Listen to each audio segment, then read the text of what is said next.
저희가 비너스의 탄생을 보셨고요. 비너스의 탄생 이후에 이 방을 마주보고 있는 방으로 들어가실 거예요. 다시 앞쪽으로 나오셔서 마주보고 있는 방에는 무엇이 걸려있냐? 지금까지는 저희가 이 신고전주의와 관련된 이 그림들 안에서 대다수의 주제는 신화와 관련이 되어 있거나 아름다운 이 확실한 이 여성들 혹은 이 교훈적인 이런 그림들을 보셨다면 갑자기 이 반대쪽에 누가 등장을 하냐? 바로 저희에게 굉장히 친숙한 화가이죠. 밀레의 만종과 이삭죽기를 보실 수가 있습니다. 밀레 하면 저희가 굉장히 친숙한 화가잖아요. 밀레가 갑자기 이런 막 신화적인 요소들이 활기를 치고 있을 때 농민을 그리기 시작합니다. 그 이유가 무엇일까요? 밀레를 설명을 드리기 전에 사회상을 조금 보셔야 하는데, 이 밀레가 그림을 그리기 시작했을 무렵 이제 고도의 산업화가 굉장히 급속하게 진행이 되면서 인구가 늘고 공장이 이제 들어서게 되면서 빈부격차가 엄청나게 심해지기 시작하고요. 노숙자라든지 빈민층의 수가 급속도로 늘기 시작합니다. 노동의 굴레에서 어린아이들도 벗어날 수 없었고요. 그냥 끊임없는 노동 안에서 이 노동자들은 이제 고통을 받고 있었던 시기예요. 이 시기에서 지금까지 하늘의 세상을 그리던 이 화가들이 하늘의 주제를 땅으로 내려놓게 됩니다. 그 가장 대표적인 화가가 밀레와 저희 조금 이따 보실 꾸르베라는 작가가 있습니다. 밀레는 사실 어떻게 보면 분홍의 아들이었어요. 노르망디에서 태어나서 아카데미 산하에 있는 에콜 데 보자르라는 미술학교에 진학을 해서 그림 공부를 했었었고요. 파리의 이런 아카데미와 살롱전과 이런 것에 지쳐서 몽텐블로 근처에 있는 파리의 외곽 지역에 있는 바르비종이라는 곳으로 오게 되면서 이곳의 아름다운 시골 풍경을 맞이하면서 다양한 그림을 그리기 시작합니다. 먼저 만종이라는 작품부터 보실게요.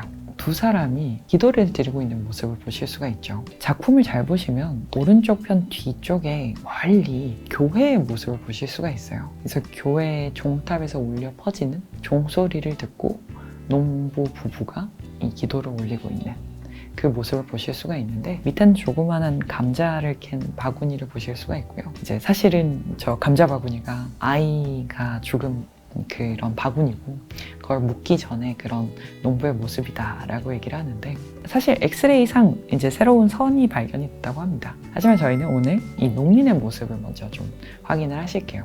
밀레가 굉장히 저희한테는 따뜻하고 부드러운 느낌을 주지 않나요? 기법적인 밀레의 특징 중에 하나는 일단 첫 번째, 지평선이 있어요.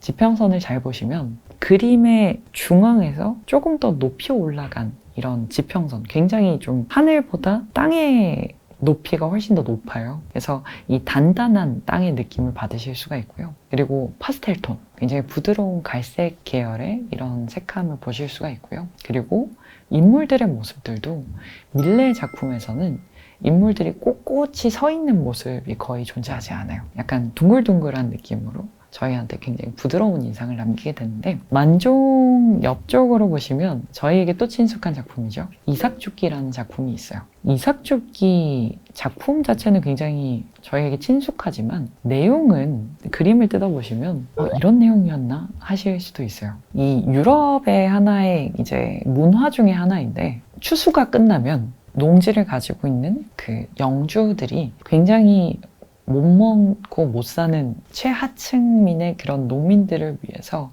추수가 끝나고 남은 찌끄러기를 주워갈 수 있게끔 해줬었어요. 지금 여인 3명이 보이실 텐데 이 여인 3명 뒤쪽으로는 사실 추수가 되고 있는 모습을 보실 수가 있거든요. 추수를 끝내고 있는 그런 모습.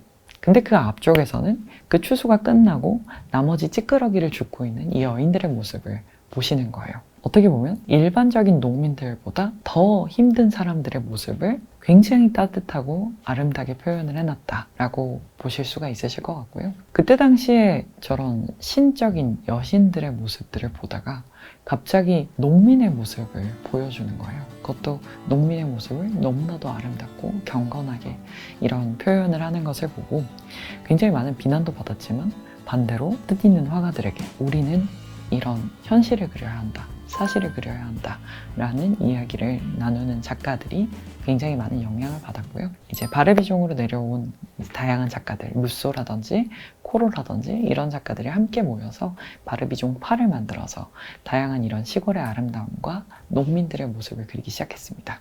만종이나 이삭죽기 작품 말고도 제가 가장 좋아하는 그림은 이 봄이라는 작품이에요. 봄, 여름, 가을, 겨울 이 4계절의 연작을 한 후원가에 의해서 의뢰를 받았었고요. 봄, 여름, 가을, 겨울 4계절의 그림을 그렸어야 됐는데 이 간헐적으로 그림을 그리다가 결국은 겨울 그림은 완성되지 못했다고 하고요. 이 4개의 그림 중에 봄이라는 작품이 이 오르세 미술관에서 만나실 수 있습니다. 봄이라는 작품의 제목답게 아름다운 그 바르비종의 봄의 분위기를 보실 수가 있는데, 잘 보시면 이 봄이라는 작품은 밀레의 다른 작품들과는 조금 다르게 굉장히 촉촉한 느낌이 있어요. 태풍이 지나간 갓 직후의 모습을 보실 수가 있습니다. 그래서 왼쪽 편에는 굉장히 깨끗한 무지개가 2개가 떠 있고요. 그리고 중앙 뒤쪽으로 멀리 보시면 큰 나무 밑에 비를 피하고 있었던 농부의 모습도 확인하실 수가 있어요. 이런 촉촉하게 젖은 풀잎이라든지 밭의 모습이라든지 무지개와 아름다운 빛의 표현들이 정말 아름답게 어우러진 작품 중에 하나라서 저는 이 밀레의 작품 중에 이 봄을 가장 좋아합니다. 밀레 옆으로 보시면 조금 느낌이 다른 작가의 작품이 있어요. 오노레 도미에라는 작가의 작품인데요. 그림뿐만 아니라 뒤쪽 편에 보시면 조각상들이 쭉 있어요. 정치가들의 이런 캐리커처를 흉상으로 만든 이 조각상이 있는데, 가장 어떻게 보면 최초이자 가장 유명한 캐리커처 화가, 풍자 화가이기도 했었던 도미에의 작품입니다. 도미에 같은 경우에는 22살 때부터 이제 잡지사에서 일을 시작했다고 하고요. 정치와 관련된 굉장히 정치가들을 희화한 작품들을 많이 만들었다고 하는데, 그 중에 한 번은 시민의 왕이라고 불렸던 루이 필립의 모습을 너무 심하게 조롱하듯이 표현을 해서 투고까지 됐었다던 작가인데요. 이 작가의 작품 중에 세탁부라는 작품이 있어요. 이 작품 같은 경우에는 어머니와 딸의 모습이 표현되어 있는데, 세탁을 하는 여인들이에요. 이제 노동을 하는 여인들이고, 세탁을 직업으로서 노동하는 여인과 그녀의 딸을 보실 수가 있는데, 딸도 굉장히 억척스럽게 강변에서 이렇게 올라오고 있는 모습을 보실 수가 있는데, 어머니의 모습이 고되기도 하지만 굉장히 강인한 모습을 하고 있어요. 어머니, 마치 국가와 같은 그런 이미지를 보실 수가 있는데, 노동을 하는 일반 노동자들에 대한 경의와, 그리고 동시에 끊임없는 노동의 굴레에서 벗어날 수 없는 이 사람들에 대한 연민이 함께 담겨있는 작품이다 라고 봐주셔도 될 것 같아요. 결국 딸도 커서는 엄마의 길을 걷게 되는 거잖아요. 그런 굴레의 모습을 보여주고 있습니다. 도미에를 지나가셔서요, 이태리의 다양한 화가들의 방도 잠깐 지나가시고요, 사실주의의 아버지 꾸르베를 만나실 거예요. 꾸르베 같은 경우에는 오르세 미술관 안에서 가장 충격적인 그림을 그렸던 인물이지 않을까 생각이 드는데요. 아마 지금 보시기에도 오랫동안 바라보시기가 좀 힘드실 수도 있어요. 바로 세상의 기원이라는 작품입니다. 이 작품을 그린 화가가 바로 구스타프 꾸르베, 사실주의의 아버지라고 불리는 작가이고요. 세상의 기원 같은 경우에는 몇 년 전까지만 해도 중앙이 저희가 지금 계신 이 방에 걸려있지가 않았어요. 굉장히 구석진 곳에 찾아 들어가셔서 발견을 하실 수 있는 작품이었고요. 그만큼 아직까지도 일반인들에게 공개하기에는 좀 민망스러운 작품이었다. 근데 이 작품이 19세기에 그려진 작품이다 라는 걸 생각해 보시면 굉장히 충격적이실 거예요. 꾸르베를 설명하기 위해선 이 꾸르베가 했던 이 한마디로 모든 게 설명이 될 것 같아요. 나는 천사를 보지 않았기 때문에 천사를 그릴 수 없다. 나에게 천사를 보여다오. 그럼 내가 천사를 그려보겠다 라는 이야기를 했던 인물입니다. 저희가 앵그르와 신고전주의 방에서 만나셨던 그런 다양한 비너스의 아름다운 모습들은 아뜰리에 안에서 모델을 앞에 두고 이런 신비스러운 이 신화적인 존재를 상상해가면서 그림을 그렸었잖아요. 현실에 존재하지 않는 이들을 그림으로 남겼다면, 꾸르베는 이제 현실에 존재하는 사람들을 나는 그림으로 그리겠다 라는 그 모습을 보여줍니다. 지금까지 소외됐던 계층들, 인정받지 못했고 주인공이 될 수 없었던 인물들을 주인공으로 그리겠다 라는 표현을 한 건데요. 다시 세상의 기원으로 돌아와서, 그럼 이 여인의 모습은 왜 그러냐? 그때 당시에 터키 대사였던 인물의 의뢰를 받아서 그려진 이 그림을 완성한 이후에도 사람들에게 보여주기도 민망했던 작품이었대요. 그런데 꾸르베가 보여주는 그 중요한 지점 중에 하나는 그런 여신들의 누드 같은 경우에는 털이라든지 장신구가 없었다고 말씀을 드렸잖아요. 근데 이 세상의 기원은 정말 이 여성의 음부를 그냥 있는 그대로 얼굴조차 보여주지 않고 앵글을 그 밑에서부터 하반신을 보여주는 그런 모습을 보실 수가 있어요. 당연히 이런 지금 보시는 이 여성의 그 음모라든지 그런 털을 굉장히 사실적으로 표현을 했잖아요. 왜 인간의 여인을 그림으로 그리면 안 되냐? 그리고 인간의 여인의 어떻게 보면 자궁으로 이어지는 이 지점이 세상의 기원이다 라는 것을 보여주는 굉장히 어떻게 보면 저항적이고 그때 당시에는 부도덕했던 그림 중에 하나였다고 보실 수 있을 것 같습니다. 이때부터 여성의 누드가 그려질 때 털이 그려지기 시작했어요.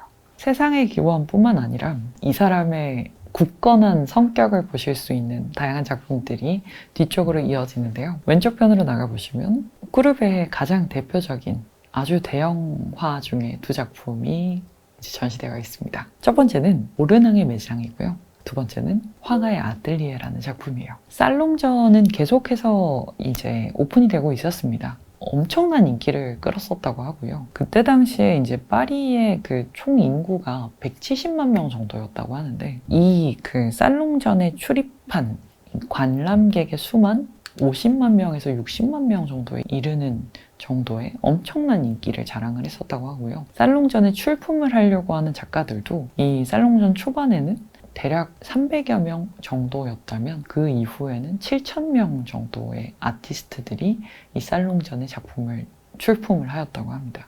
어마어마한 숫자잖아요. 꾸르베 역시나 자신의 작품을 출품을 하였지만 전시를 거절당하게 되고요. 그 거절당했던 작품이 화가의 아뜰리에입니다. 내 작품이 거절을 당했다니 라는 이 억울한 마음과 반항적인 마음이 합쳐져서 꾸르베는 스스로 나만의 전시를 하겠다 라고 마음을 먹고요. 만국박람회 장에서 사실주의 전시라는 제목을 붙여서 자신의 작품을 전시를 하게 됩니다. 이 작품이 어떻게 보면 나중에 이어지는 낙선전 그리고 인상주의의 전시들까지도 연결이 되게 되는데요. 화가의 아뜰리에 이 작품을 보시면 일단 크기가 어마어마하게 큰데 제목처럼 화가의 이 작업실 안에 이 꾸르베가 그림을 그리고 있는 모습을 중앙에서 보실 수가 있고요. 양쪽 옆에 다양한 사람들의 곤충들을 보실 수가 있어요. 꼬마 아이도 있고 나체로 서 있는 여인도 보실 수가 있는데 일단 먼저 화가의 모습을 보시면 화가는 이 수많은 사람들을 두고 특히나 원래 모델로 사용이 됐었던 나체로 서 있는 여인을 아예 뒤로 하고요. 이 그림을 혼자서만 그림을 그리고 있어요. 나는 더 이상 존재하지 않는 존재를 그리지 않겠다. 아까 말씀드렸던 천사를 그리지 않겠다. 라는 그 마음이 이곳에서 보여지고 있다고 보시면 되고요. 꾸르베의 양쪽 편에 있는 사람들을 잘 보시면 왼쪽 편은 굉장히 다양한 사람들이 모여 있어요. 불황자부터 시작해서 사냥꾼, 그리고 뭐 신문 기사와 상인이라든지 그런 다양한 사람들의 모습을 보실 수가 있고요. 오른쪽 편은 그래도 말끔한 옷을 입은 사람들을 보실 수가 있는데 왼쪽 편은 이 세상에 존재하는 모든 이들이 담겨 있다고 보시면 됩니다. 현실에서 노동하는 혹은 현실에 존재했지만 그림에서 등장하지 않았던 인물들을 표현하고 있고요. 오른쪽 편에는 거의 대부분 이 꾸르베의 지인들로 가득 차 있어요. 철학자였고 시인이었고 이런 계몽가였던 이 사람들의 모습, 거의 대부분 부르주아 계층이었던 이 사람들 역시나 이전까지 귀족들이라든지 신들이 표현됐던 그림의 주제에서 좀 벗어났던 인물들을 그림으로 표현하고 있습니다. 이 작품 같은 경우에는 오르세가 몇 년 전에 오픈 복원 프로젝트를 했었어요. 되게 재밌었던 건 보통 이제 그림의 복원이라는 건 잠시 전시가 중단이 되고 내부로 들어가서 복원가들이 작품을 깔끔하게 다시금 아름답게 그 색채들을 복원한 다음에 다시 전시가 되는 그 과정을 거치잖아요. 근데 오르세에서는 처음으로 대중들도 복원의 과정을 바라볼 수 있게끔 설치를 해줬어요. 진열장처럼 유리관을 만든 다음에 실제로 복원사들이 그 안에서 복원을 했고요. 그것들을 지켜볼 수도 있고 만약에 그걸 보는 대중이 후원을 할 수도 있었어요. 바로 그 앞에서 이제 후원을 할 수 있는 그런 시스템을 만들어 놨었는데 이게 정말 대박이었다고 합니다. 어마어마한 원래 목표로 했던 후원금의 훨씬 더 큰 금액을 얻게 됐고 이후에도 이 프로젝트를 여러 번 이어나가게 됐습니다. 화가의 아틀리에랑 그리고 옆쪽에 오르낭의 매장이라는 작품을 보시면 크기가 어마무시하게 커요. 일부러 이런 크기의 작품을 작업했다고도 보실 수가 있는데 사실 아까 왜 저희 신고전주의 얘기가 나왔었잖아요. 신고전주의의 작품의 특징, 장르적인 특징, 역사와 교훈과 하나의 장르적인 가치가 생긴 것, 색채와 구도가 결정되어 있었던 것, 그리고 이런 것들을 가장 효과적이고 가장 충격적으로 전달을 할 수 있게끔 큰 작품들이 유행을 해요. 그래서 왜 저희도 작은 작품 보시다가 큰 작품 앞에 딱 서면 압도당하시잖아요. 그런 느낌을 주기 위해서 아주 큰 작품들이 많이 그려지는데 일부러 꾸르베는 아무것도 아닌 사람들의 모습을 이런 역사화 같은 정말 큰 작품으로 표현을 합니다. 이런 귀족들과 이런 그 아카데미의 화가들에게 심기를 건드렸었던 작품이 바로 오르낭의 매장이라는 작품이고요. 이 작품 같은 경우에는 장례식장이에요. 장례식장에 정말 수많은 사람들이 있고 관을 들고 이제 무덤에 들어가는 그 모습을 보실 수가 있는데요. 이 작품의 재미있는 점은 잘 보시면 이 작품에 등장하는 이 수많은 인물, 심지어 개까지도요. 단 한 명도 관을 바라보고 있는 사람이 없습니다.